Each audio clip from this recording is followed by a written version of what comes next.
Hello and good evening. News room live देख रहे हैं आप। मैं हूं आपके साथ कंचन जसवानी। बुलेटिन की शुरुआत करते हैं। अगले आधे घंटे विस्तार से इन तमाम खबरों पर चर्चा करेंगे, लेकिन सबसे पहले आपको बता दें कि आज दिन की 4 बड़ी खबरें क्या रही है।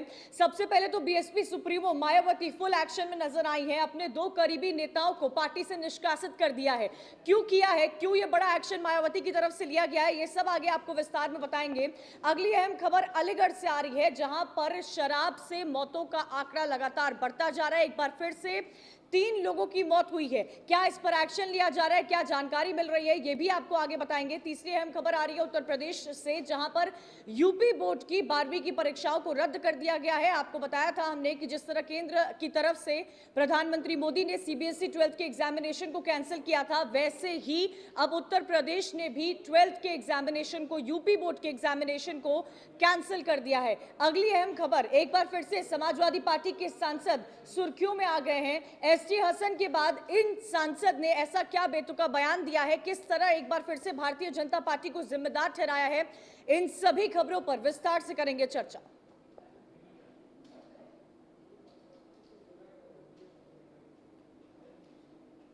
बढ़ते आगे, सबसे पहले बीएसपी से जो जुड़ी अहम खबर आ रही है। बीएसपी सुप्रीमो मायावती ने अपने 2 करीबियों को पार्टी से ही निष्कासित कर दिया है।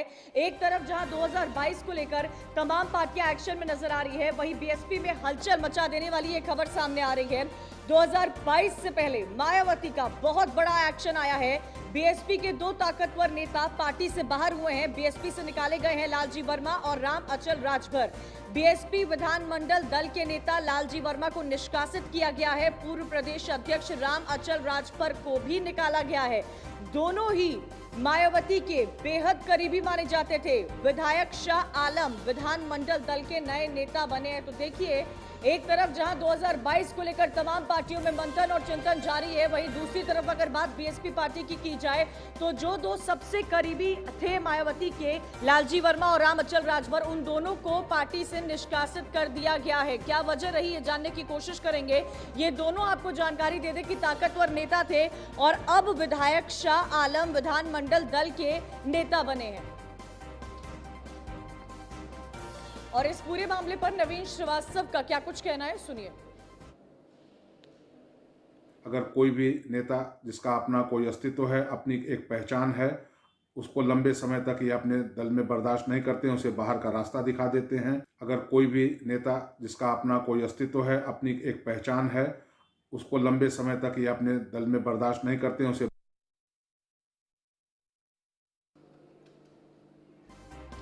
सीधा रुक करते हैं एस के वाजपेयी का। ज्यादा जानकारी के साथ हमारे साथ जुड़े हुए एस के वाजपेयी, एक बात यहां पर समझाइएगा। एक तरफ तो जहां भारतीय जनता पार्टी तमाम तरह का चिंतन मंथन कर रही है, दूसरी तरफ समाजवादी पार्टी ने भी पंचायत चुनाव में इतना बेहतरीन परफॉर्म किया। ये क्या हो गया है बीएसपी को? कौन अब नेता बीएसपी के पास बचा ही है? 2 इतने करीबी नेताओं को निकाल देना, क्या वजह बताई जा रही है? बिल्कुल, हम देखें जिस तरीके से बीएसपी से लगातार जो कद्दावर नेता हैं उनके बाहर होने का सिलसिला जारी है, चाहे वो बाबू सिंह कुशवाहा रहे हों, स्वामी प्रसाद मौर्य रहे हों, नसीमुद्दीन सिद्दीकी रहे हों, या उसके बाद अगर हम देखें तो 2 बड़े नेता जो बीएसपी के शुरुआती दौर से जुड़े रहे, चाहे वो राम अचल राजभर हों या फिर लालजी वर्मा। जहां तक लालजी वर्मा का सवाल है, जब बीएसपी की प्रदर्शन 2017 में काफी खराब रहा और सिर्फ 19 विधायक जीत कर आए, उस दौरान भी वो बीएसपी से जुड़े रहे, बीएसपी के विधायक रहे और विधानमंडल दल के नेता भी रहे। हालांकि लगातार वो सत्ता पक्ष और साथ ही साथ दूसरी पार्टियों पर बीएसपी की तरफ से लगातार हमले बोलते रहे, लेकिन आज बीएसपी सुप्रीमो मायावती ने उनको पार्टी से बाहर का रास्ता दिखा दिया। वहीं अगर हम राम अचल राजभर की बात करें तो वो पार्टी के प्रदेश अध्यक्ष रहे, उसके अलावा पार्टी के लिए लगातार संगठनात्मक तौर पर काम करते रहे, बीएसपी सुप्रीमो के करीबी रहे, लेकिन बावजूद इसके आज बीएसपी सुप्रीमो ने उनको भी बाहर का रास्ता दिखाया है। तो अगर हम देखें तो चाहे वो पहले जो नेता रहे हो, चाहे वो बाबू सिंह कुशवाहा हो, नंदी हो, या उसके बाद फिर स्वामी प्रसाद मौर्य हो, नसीमुद्दीन सिद्दीकी हो, उसके बाद अगर किसी बड़े नेता को बीएसपी सुप्रीमो में बाहर का रास्ता दिखाया है तो उसमें लालजी वर्मा और राम अचल राजभर का नाम आता है। तो निश्चित है, हालांकि जो बीएसपी सुप्रीमो ने अपना बयान जारी किया है उसमें साफ किया है कि इनकी पार्टी विरोधी गतिविधियां थी, ये पार्टी की नीतियों के खिलाफ काम कर रहे थे, जो पार्टी विरोधी दूसरी दल हैं उनके साथ ये संपर्क में थे। ऐसे बहुत सारे आरोप इनके ऊपर लगाए गए। हालांकि इन आरोपों में कितनी सच्चाई है ये तो इन नेता वाजपेयी की, जहां एक तरफ बाकी पार्टियां चर्चा कर रही है, मंथन कर रही रही है। दिल्ली से लेकर लखनऊ तक हलचल जारी है।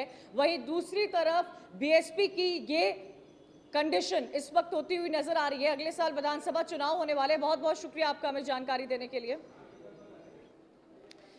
आगे बढ़ते हैं। समाजवादी पार्टी के एक और सांसद साहब ने बेतुका बयान दिया है। एक बार फिर से भारतीय जनता पार्टी को साधने की कोशिश की गई है। कल हमने आपको एसटी हसन का बयान सुनाया था, आज आपको शफीकुर रहमान का बयान सुनाएंगे, जिन्होंने कहा कि Bharatiya Janata party mob lynching करा रही है। सपा सांसद है शफीकुर रहमान। विवादित बयान मॉब लिंचिंग को लेकर सीधे सीधे बीजेपी पर बहुत बड़ा आरोप लगाया है। बकरीद पर मस्जिदों में नमाज नहीं पढ़ने देती है भारतीय जनता पार्टी। तो देखिए समाजवादी पार्टी के सांसद किस तरह ऐसे एक के बाद एक विवादित बयान दे रहे हैं। शफीकुर रहमान का क्या कुछ कहना है, सुनिए। बयान आना कि इसके लिए सिर्फ बीजेपी जिम्मेदार है क्योंकि सर छेड़छाड़ की है उसने, तो ये बयान से आप थोड़ा सा सहमत? देखिए, बीजेपी तो न मालूम कितनी बातें मॉब लिंचिंग करा रही है। बीजेपी लड़कियों के साथ पकड़ के मतलब बलात्कार करा रही है। कुछ जगह जगह जाति और जुल्म हो रहे हैं। तो ये क्या ये इसको गलती नहीं मानेंगे? ऐसे ही और चीज़ों में भी गवर्नमेंट की पॉलिसी में बहुत गलतियां हुई हैं और होती हैं सबसे। किससे ना होती गलती? अब मौजूदा गवर्नमेंट है तो उसी से कहा जाएगा। ये बयान आना कि ठीक है, तो देखिए समाजवादी पार्टी के एक और सांसद का विवादित बयान सामने आया है। मॉब लिंचिंग मामले में भारतीय जनता पार्टी पर बहुत बड़ा आरोप लगाया है इन्होंने। सपा सांसद है एसटी हसन का भी बयान कल हमने आपको सुनाया था। शफीकुर रहमान का बयान आपने अभी अभी सुना। विवादित बयान एक के बाद एक समाजवादी पार्टी के सांसद दिए जा रहे हैं। किसी भी तरह केंद्र सरकार पर निशाना साधने की कोशिश की जा रही है। यहाँ पर एक तरफ जहाँ चुनाव नजदीक है, वैसे में इस तरह के बयान सामने आना काफी कुछ दर्शाता है, पार्टी की मानसिकता को दर्शाता है। सांसदों के इस तरह बिगड़ते बोल अचानक से कई सारी बातें बयां करता है। तो देखिए नमाज पर भी बोला कि बकरीद पर मस्जिदों में नमाज नहीं पढ़ने दिया जाता है। सपा के एक और सांसद का विवादित बयान।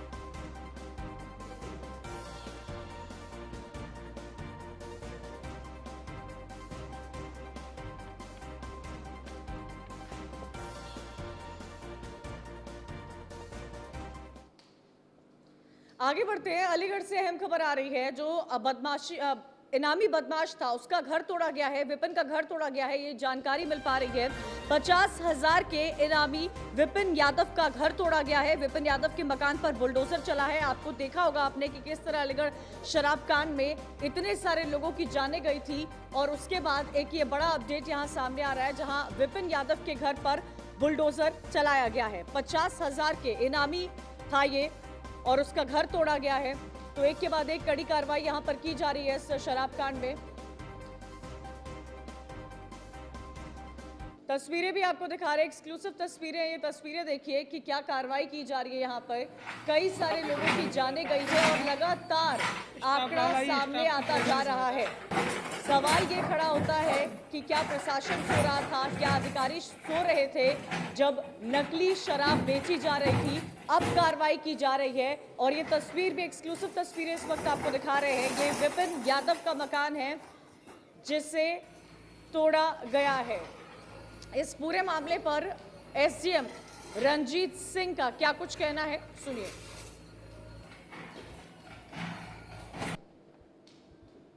एक शराब माफिया जो यहाँ पर चिन्हित है, विपिन यादव का ये मकान है।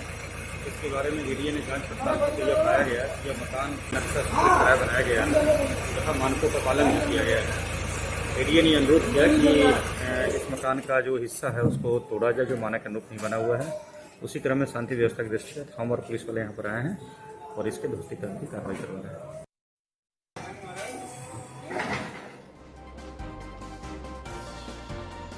तो देखिए अलीगढ़ शराब कांड से जुड़ी अहम खबर आपको दिखा रहे हैं, जहां पर विपिन यादव के घर को तोड़ा गया है।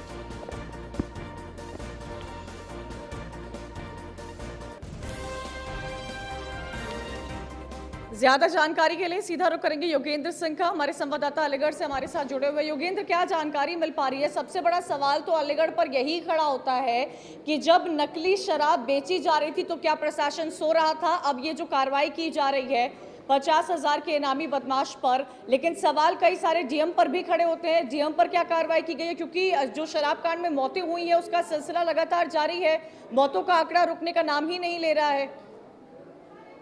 देखिए, शराब कांड में आपका कहना बिल्कुल सही है कि जितने भी ये अधिकारी सस्पेंड किए गए हैं, इनको जो भी आबकारी के अधिकारी, इनको गिरफ्तार करके इनको जेल भेज देना चाहिए था, क्योंकि आगे से इस तरह की अफसरों की मिली भगत से जो ये नकली शराब बनेगी, वो कार्रवाई तभी रुकेगी जब जो है ये जो कहते इन अफसरों को जेल भेजा जाएगा। इनको सस्पेंड कर दिया या ये कुछ दिन बाद फिर बहाल हो जाएंगे। मेन सबसे बड़ी बात है इनको जेल भेजना। आप जो मेरे पीछे मकान देख रहे हैं, ये उसी विपिन यादव का है जो सारी दुकानों पर नकली शराब सप्लाई करता था, और आज जो है क्या कहते हैं यहाँ पर इसको प्रशासन ने ध्वस्त किया है। लेकिन अभी प्रशासन का ये कहना है कि अभी हमने इसका एडीए ने हमसे रिक्वेस्ट की थी कि जो इसका सामने का हिस्सा है आप उसको अवैध बना हुआ है उसको तोड़ दीजिए। ठीक है, अब थोड़ी देर शुक्रिया योगेंद्र जानकारी देने के लिए। आगे बढ़ते हैं, अगली अहम खबर भी अलीगढ़ से ही आ रही है। शराब कांड में लगातार आंकड़े बढ़ते जा रहे हैं। बताया जा रहा है कि 22 लोग और बीमार हुए हैं। जहरीली शराब से एक महिला समेत 3 लोगों की मौत हो गई है। पुलिस को कई बेहोश लोग मिले हैं। सभी को जेएन मेडिकल कॉलेज में भर्ती कराया गया है। नहर में फेंकी गई शराब की पेटियां नहर से निकालकर मजदूरों ने शराब पी थी, और शराब पीने वाले लोग ईंट भट्टे में काम करते थे। जवा थाना क्षेत्र के रोहिरा गांव का ये मामला बताया जा रहा है। देखिए, इन सभी को मेडिकल कॉलेज में भर्ती कराया गया है। इस पूरे मामले पर एसएसपी का क्या कुछ कहना है, सुनिए। कल देर शाम थाना जवा क्षेत्र अंतर्गत एक यहाँ पर रोहिरा गांव है, और इससे लगभग 1.5 किलोमीटर दूर ये नहर है जो मेरे पीछे है। और यहाँ से एक सूचना प्राप्त हुई कि इस गांव से कि यहाँ पे जो ईंट भट्टे वाले हैं इनकी तबीयत खराब हुई है और इन्होंने शराब का सेवन किया है। हाल फिलहाल में जो 2-3 दिन में पुलिस द्वारा जो दबिशें दी गई हैं उसमें, और जो एडमिनिस्ट्रेशन द्वारा भी मिल कर के जो यहाँ पे अभियान चलाया गया है, उससे यह प्रतीत हो रहा है कि जो अपराधी है या जिसने इसको स्टोर किया था, कहीं पर भंडारण किया था, उसने इस जगह पे इस सामान को डंप करके यहाँ से वो अपना यहाँ से डंप करके चला।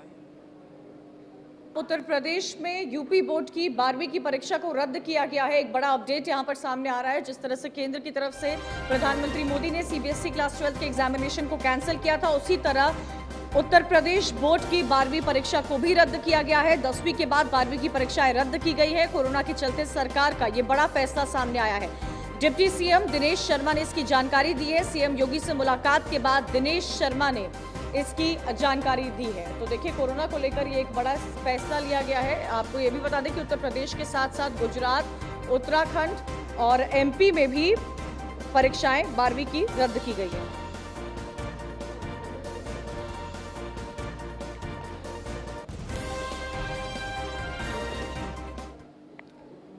बोर्ड परीक्षाएं रद्द होने के बाद हमारे संवाददाता एसके वाजपेयी ने डिप्टी सीएम दिनेश शर्मा से बातचीत की है, सुनिए।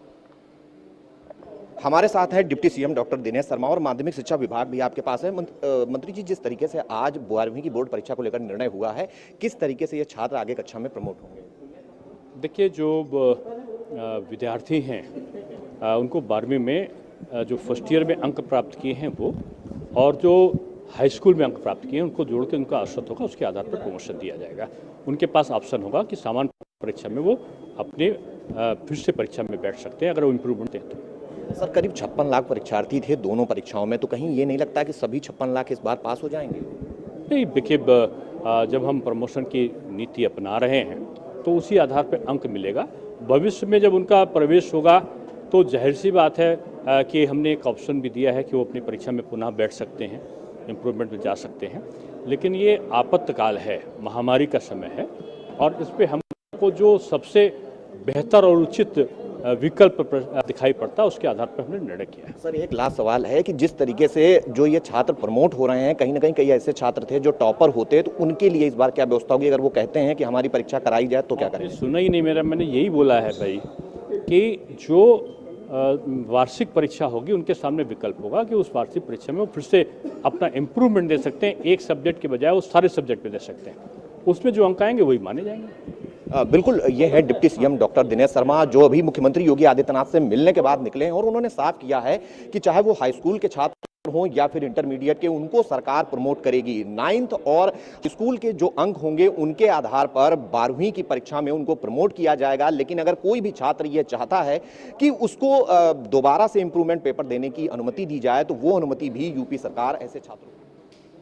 अश्विनी द्विवेदी हमारे संवाददाता हमारे साथ जुड़े हुए। अश्विनी, उत्तर प्रदेश ने तो ये डिसीजन ले ही लिया है, लेकिन इससे पहले भी हमने देखा था बाकी राज्य, चाहे मध्य प्रदेश हो, गुजरात हो, उत्तराखंड हो, हर जगह ये डिसीजन लिया जा रहा है कि 12th के एग्जाम्स को कैंसिल कर दिया जाए। लेकिन असेसमेंट किस बेसिस पे होगा? क्या सभी बच्चों को प्रमोट कर दिया जाएगा या कोई इंटरनल असेसमेंट लिया जाएगा?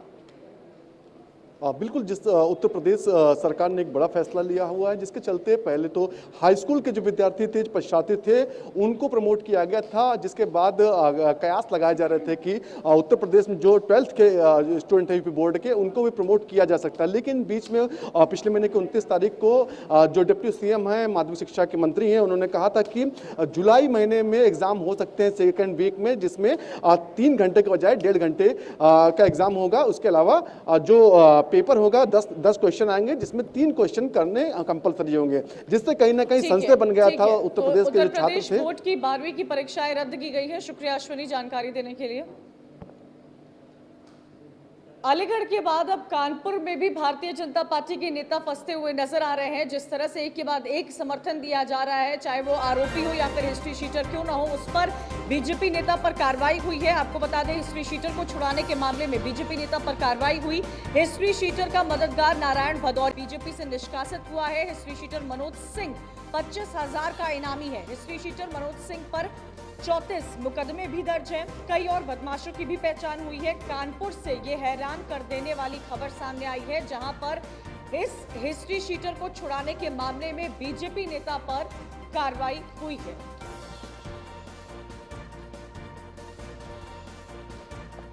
ज्यादा जानकारी के साथ सीधा रुक करेंगे सूरज पांडे, हमारे संवाददाता कानपुर से हमारे साथ जुड़े हुए। सूरज, क्या जानकारी मिल पा रही है इस पूरे मामले पर?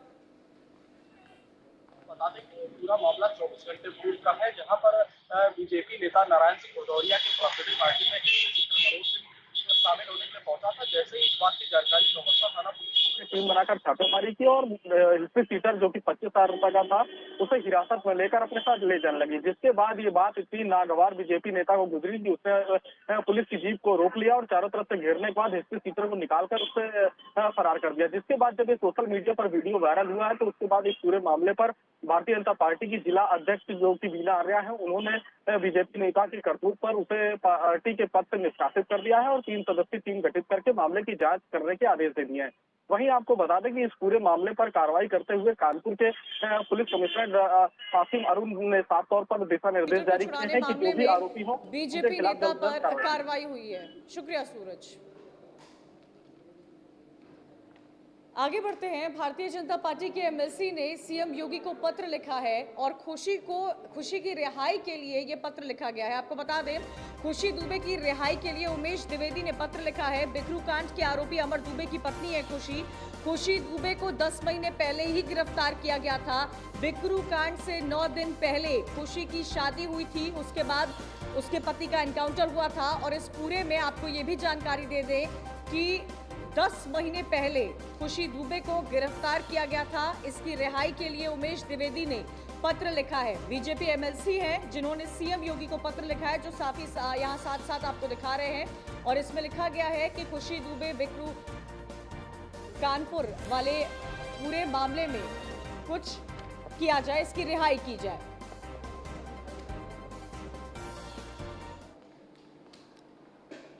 सवाल यही खड़ा होता है कि आखिर खुशी दुबे, जिसको 10 महीने से गिरफ्तार किया गया है, किन ग्राउंड्स पर खुशी दुबे की गिरफ्तारी हुई है? बार बार उसकी रिहाई की मांग की जा रही है, पर क्या कोई खुन्नस है पुलिस प्रशासन को, जिन्होंने अब तक खुशी दुबे को गिरफ्तार किया है बिना किसी सबूत के? इसी के साथ न्यूज़ रूम लाइव में मेरे साथ इतना ही।